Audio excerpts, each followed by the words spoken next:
Ерөнхийдөө эсрэг хөтөлбөрийн онцлог бол нөгөө заах биш чиглүүлэх байдаг. Тэр өөрийгөө танин мэдэх, бусдыг сэтгрүүлж, шин санааг олж харах, тэр өөрийнхөө боломжийг таних, өөрийнхөө тэр бодит байдалтай эвлэрэх тэрийн чадварууд байгаа.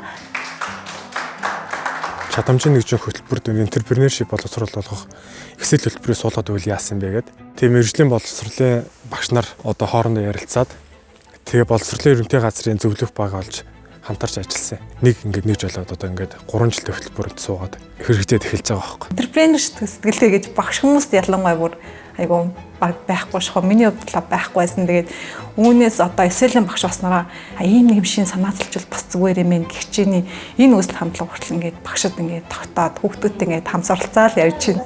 За танхимын хичээлж тэр танхимын босооч тэр ширээний ард цаа ном уншаад байх ш тийм ээ. Нэг багт нэг ментортой яваад одоо ярьслага хийх тэр. Гингүүд дотор улшаал өөр сонирхолтой хөгтөд Болсон сургалт бол яа харахгүй бас энэ яг одоо хөдөө орон нутагт бол бас нэг хэрэгтэй одоо нэг сургалт. багшуул угаасаа хүүхдүүд байгаа л хүссэн үсээгүй л хөгжсөн байдаг байхгүй. Ер нь аль энэ төсөл хөтөлбөр хэрэгжээд үр дүн нь бол бидэрт сурагчдад мэддэгдгээс гадна хүүхдүүд өөрсдийнхөө ойр орчин байгаа жижиг асуудлуудыг төсөл бичих замаар энэ арга зүгээрээ олон жижиг асуудлуудыг шийдсэн. Энтерпренершипэд суурилсан хувь хүний ур чадвар хөгжүүлэх эсэл хөтөлбөрийн арга зүйн онцлог. Эсэл сургалт хөдөө орон нутгийн өсвөр үеийн хүүхэд залуусын бүтээлч энтерпренер сэтгэлгээ хөгжүүлэх зорилготой. Сургалт нь экспансив сургалтын онол тулгуурсан, төсөлд суурилсан, чиглүүлэн хөтлөх арга зүйг ашигласан, практик дадлаг ажлуудаар баялаг, орон нутгийн өсвөр үеийнхний хэрэгцээнд нийцүүлсэн онцлогтой. Энэ хөтөлбөрт хамрагдж байгаа хүүхдүүдийн сэтгэлгээнүүдийг хөгжүүлэх зорилтуудыг оруулж ирж тавьсан нэлээд шинэлэг байсан. Хөтөлбөрийн арга зүйн хувьд төсөл суурилсан арга зүйг боловсролын салбарт албан сургалт, албан боловсролын үйл ажиллагаанд манай одоо багш нар 40 орчим мянган багш одоо энэ 2024 оны байдлаар ажиллаж байна. Энэ багш нар маань өөрсдийнхөө давуу тал дээр тулгуурлаж хэрэгжүүлдэг туршлагууд нэлээд байгаа. Харин энэхүү одоо энтерпренершип суурилсан хувь хүний ур чадрыг хөгжүүлэх энэ сургалтын дээр бид нар яасан гэхээр төсөл суурилсан сургалтын аргачлалыг багшлахуу болоо суралцахын талаас маш тодорхой алхмуудаар тавьж өгснөөрөө онцлог байсан. Онлын мэдлэгээс гадна бол одоо хувь хүний нөгөө нэг чадварыг хөгжүүлэх, цаг баримтлах, цагийн одоо менежменттэй ажиллах, өөрийгөө олох, өөрийнхөө сэтгэл зүг удирдах, хэрэгцээгээ тодорхойлох гэх мэтлэн нөгөө нэг одоо энэ нийгмийн яг нөгөө нэг бие хүнийг хөгжүүлэх тал дээр бол маш их одоо өр өгөөжтэй ийм одоо хичээл болдог гэж хувьдаа бодож байна. Миний одоо өөрийн яг нөгөө багшийн одоо нөгөө нэг уламжлалт одоо арга зүй бол маш ихээр өөрчлөгдсөн. Мөн одоо маш олон одоо сургалтын арга зүйтэй жишээлбэл одоо expansive суралцууд одоо суралцах хүүхд одоо өөрөө бие биенээсээ одоо суралцах одоо ийм одоо сургалтын шинэ арга зүй орж ирсэн байна. Төсөл суурилсан арга зүй байна оролцоон тулгуурласан энэ арга зүйнүүд нь одоо маш их таалагдсан. Тухайн одоо хүүхдүүдийг маань 4 үүргээр хүмүүжүүлдэг байхгүй одоо үйл ажиллагааны менежер, харилцааны менежер, хүний нөөцийн менежер, одоо цагийн менежер гэдэг.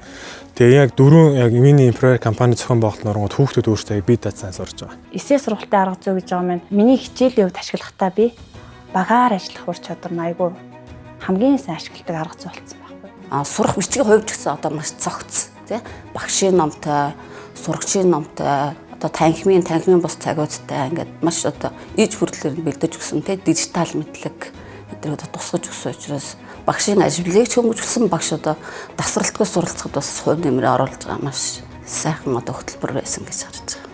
Энэ хичээлийн жил бид нар сургуулийн өмнө болон ерөнхий олон улсын сургалтын хөтөлбөрийн шинжилсэн одоо хувилбарууд ингээд туршаад эхлээд явж байгаа. 2021 оноос хойш хүүхдийг ивэх сангийн хэрэгжүүлсэн энэхүү төсөл дээр ямар үр дүн биднэрт одоо үнцэнтэй байгаа вэ гэхээр хэдийгээр төсөлд хамрагдсан сургуулиудын хүрээнд байлаа ч гэсэн нийт одоо үндэсний хэмжээнд түгээн дэлгэр өгөх боломжтой суралцагчдын оролцоо, суралцагчдын идэвхтэй үйлдэл суурилсан суралцахын юм арга зүйн хувилбар гарч ирсэн гэдгээрээ биднэрт үнцэнтэй байгаамаа. Хүүхний багшийн ур чадвар гэдэг нь маань хүн болгоны хувьд ялгаатай ойлголттой байдаг учраас илүү боддоор илүү тодорхой үнэлгээг гаргаж ирэхийн тулд олон улсын стандартаар боловсролын салбарт ялангуяа рубрик гэдэг энэ үзүүлэлтийг бол ашигладаг байгаа. Эсэл хөтөлбөрийн хүрээнд анх удаа бас бусад хөтөлбөрөөс ялгаатай энэ рубрик гэдэг аргачлалыг ашигласнаар онцлогтой. Энэ эсэл сургалтын хөтөлбөрт бол багшийн одоо хамгийн гол үүрэг бол яг хүүхдүүдийг зөв чиглүүлэх. Багш ингээд ажигласан зүйлээ тухай бүрд нь ингээд оноо өгөөд ингээд тэмдэглээд явхад энэ нь нэгдсэн байдлаар буюу одоо рубрик 1, рубрик 2, рубрик 3 гэсэн энэ үнэлгээ маань ингээд захин журнал дээрээ нэгдсэн байдлаар ингээд хүүхдийн дөө ингээд автоматар ингээд бодогдоод ингээд гарчдаг. За найзынхаа нэрийг тавиад үнэлээрэй заа юу. За яг хажуугийнхаа найзыг үнэлээрэй. Сурагчдын тэр өөрийгөө үнэлж байгаа байдлаас юу харагдах вэ гэхээр тухайн хичээлийг ойлгосон, одоо өөртөө хэр итгэлтэй байгаа. Найзыгаа үнэлнэ гэдэг чинь хамтарч ажиллаж чадж гэнэ үү энэ баг гэдгийг харж болох бас давуу талтар үнэлгээ юм байна гэж би хардаг. Манай суманд болохоор entrepreneurship-ийн одоо 8-аас 12 дугаар ингээд 200 орчим сурагчид ингээд хамрагдсан байдаг. Бүгд өөр стингс одоо ингээд төсөл ингээд хэрэгжүүлэх ингээд тэрийг бичих одоо ингээд танилцуулах гэсэн одоо ингээд заавар явж байгаа. Миний одоо ингээд сурлагын амжилтыг дээшлэхэд одоо эсэл их нөлөөсөн. Учир нь болохоор ингээд одоо асуудлын ингээд томоор ус эдгээр нь хараад ингээд өөрийнхөө тохиолсон хичээлчүүдийг одоо ингээд хийгээд эхлэхээр одоо хүн ингээд арай дээр болдог. Тэгээд эсэл сургалтаас болохоор цаг баримтлах тал дээр амар их сурч авсан. Би болохоор ингээд өмнө нь ерөөсөө цаг баримталтгүйсэн байхгүй юу? За жоохон 5 минут гоцорчход ирээ яах вэ гэл. Одоо болохоор чи нөгөө багийнхаа тайлан байлан яг цагт нь явуулна. Тэгэхгүй бол болохгүй гэл. Ер нь цаг баримтлах тал дээр илүү их сурч авсан.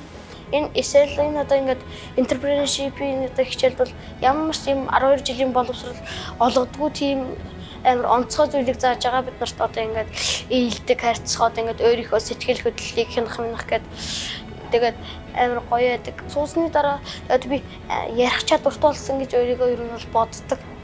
Урд нь бол ярьж чаддгүй. Тэгэл одоо ингээд ангийн ард зуух ч юм уу. Гэхдээ яг уу ярьдаг л байсан л та. Гэхдээ л ярьж чаддаггүй байсан. Одоо ингээд би одоо энд ингээд ганцаараа сураа байгаад ах биш.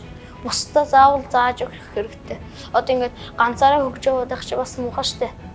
Одоо ингээд бусдаа заагаад хамтдаа одоо анги нийтээрээ сургуулаараа сумаараа одоо улсаараа тэгэл сайхан нэг татаал яваад байх хэрэгтэй гэж боддог. Хүүхэд бол ер нь өөрийгөө таньж мэдсэн цагт ер нь цаашаа төвгүүгээр суралцдаг юм байна гэдэг энэ хөтөлбөрөөс л олж харсан. Эсэл хөтөлбөр маань одоо үндсэн онцлогийг танилцуулаад тэгээд тэр хүүхэд ингээд ойлгочихж байгаа байхгүй юу? Ижил төвшнөөс найзгаа харж чаддаг болчихдог. Эсэл хөтөлбөрийн 2 анги чиглүүлэн ажилласан. За үүнээс хойш би өөрийнхөө монгол хэл уран зохиол үндэсний өвч гэдэг 3 хичээл дээр интеграцлах маягаар одоо арга зүйгээ авч явдаг эсэлийн. За тэгэхээр эсэл хөтөлбөрийн асуудал дэвшүүлэн шийдвэрлэх, бүтээч үйлийг эрэл хийх, эрэл хайгуул хийх гэдэг аргууд бол маш оновчтой байдаг. Бидний хичээл дээр маш сайн уялдаж орж ирж өгдөг. Хүүхдүүдийн яг л нөгөө эд хийх гээд байгаа, сэтгэх гээд байгаа тэр минут, 10 минут, 5 минут дээр эднэр бол сэргээгээд өдөөгөөд өгчдөг хичээлийн дэвсгэр өнгө болж өгч чаддаг учраас би бол энийг дэмжиж байгаа. Дунд сургуулийн багш энтер гэдэг бол ерөөсөө энэ багшлах гэдэг зарчим ер нь хуучилсан яваад байгаа шүү дээ. Тэгтэл энд чиглүүлэх, тэгээ хүүхдийг өөрөө нь хийлгүүлэх гэдэг тэр арга зүй тэр нь яваад байгаа учраас би надад тэр чадвар яг дутагдаад байгаагаа мэдрээд яг тэндээс олж харж байгаа юм сургалтыг чиглүүлсэн. Зөвхөн одоо багш нар ном бариалтай хүүхдэд онол арга зүй хэлж өгöd байгаа биш. Харилцан одоо уншаад бие биенээсээ асуугаа тий. За хэний багсаа оролцож өгнө гэдэг тэнгүүд манай хор шаартай шүү дээ бас тий. Тэнгүүд ингээд нэлээд оролцсон гэж чадвар нэмэгддэг.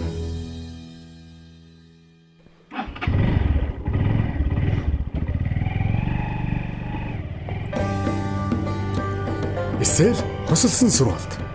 Эсэл хөтөлбөрийн хосолсон хэлбэр аймаг сумын төвд болон төвөөс сайдуу амьдардаг, улирлын шинжтэй ажил хөдөлмөр эрхэлдэг, өдөр бүр сургалтанд бэлжлэн суралцах боломжгүй хүүхэд залуусыг сургалтанд бүрэн хамруулах зорилготой.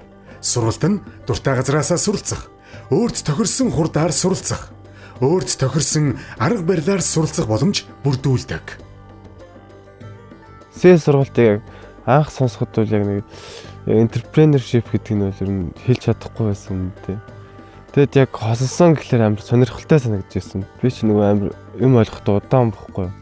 Тэгсэн бүр амар ойлгож ирсэн танхимаар болохоор. Тэгээд яг таблетэн дээр хичээл үзсэн чинь бүгднгийн янз бүрийн тайлбарлаад өгдөг юм байл те.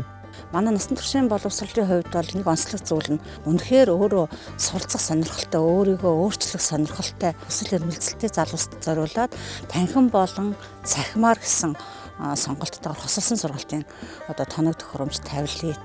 За тэр таблет маань өөрөө дугаартай, дугаар маань дататай. Тэгээ ингээд сургалт зохион байгуулалт ямар ч асуудал гарахгүйгээр ийм сургалтын орчныг бүрдүүлж гисэн байхгүй юу. Төслөвч сонирхолтой байсан. Юу ийх үү тэгэл аль болох тэгэл болж үтэх юм хоорондоо ярилцаал. Манайх өнгө төвлөлгээд төслөө. За чин дарагчаагийнхаа энэ хийж байгаа төслийг биел том компани болох байх гэж бодож байна. Цаашдаа бизнес талдаа ч гэсэн хамтрал ажиллая хэдүүлээ. Хон монд явхад ингээд бүр хичээлээ ингээд сүлжээ орсоо газар нь ингээд даалгавар малгаараа хийгээ явуулчих надад бүр амар байдаг. Тэр нь надад итгэж дэмжиж байгаа хүмүүс ер нь итгэлийг алдахгүй нь тэр цааш тэр хичээндээ.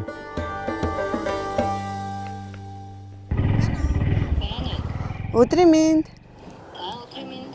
Багш өнөөдрийн даалгавар юу вэ? Даалгаврын хувьд бол та хэдэн өдөр бизнес авийн хавтаагаа хийгээд классруудаа байрлуулах байгаа шүү. За ойлголоо. За хослон сургалтын сургалтанд хамгсан сурагчид маань асуудлыг ингэж харж шийдэгч болсон. За энийг нь харахад бол нөгөө цогцлыг удирдах чиглүүлсэн багшийн хувьд бол маш их талархалтай байдаг. Би Захаа аймгийн Тэлмэн суманд сурдаг, амьдардаг. Нөгөө ажил амжихгүй янз бүрийн тийм ажил давхцсан үед бол онлайнаар яадаг, боломжтой үед бол танхимаар очиж суудаг. Миний хувьд бол хамгийн түрүүнд онцлог нь зохион байгуулах чадвар нэмэгдсэн гэж бодож байгаа. Сургалтаас юу мэдэж авсан бэ гэхээр өөртөө итгэх итгэл суур хөгжлөө олж авсан. Энэ мастер багшийн сургалтанд суугаад одоо манай боловсролын яамч дэмжээд боловсролын ерөнхий газар маанч дэмжээд те энэ төслийг хойшод доктортаа авч явъя гэсэн зүйлүүдийг ярьж байгаа. За бидний хувьд болохоор одоо мэрэгжлийн хөгжлийн бүлгээр ажиллах одоо тийм төлөвлөгөөтэй. Тэгээ сургууль дотроо олвол энэ хөтөлбөрөө үргэлжлүүлээ цааш нь ингээ нутгшуулах сонирхолтой захирал удирдлагуудтайгаа анхан шатны байдлаар яриад бид нар ажлын төлөвлөгөөгөө гаргасан байгаа. Хөгжсөн хүүхдийнхаа тий тэр яриа хөөрөө хүмүүстэй харьцаж байгаа, найз нөхдөдтэйгээ харьцаж байгаа, өөрийгөө илэрхийлж байгаа тэр чадварыг нь хараад бахархдаг.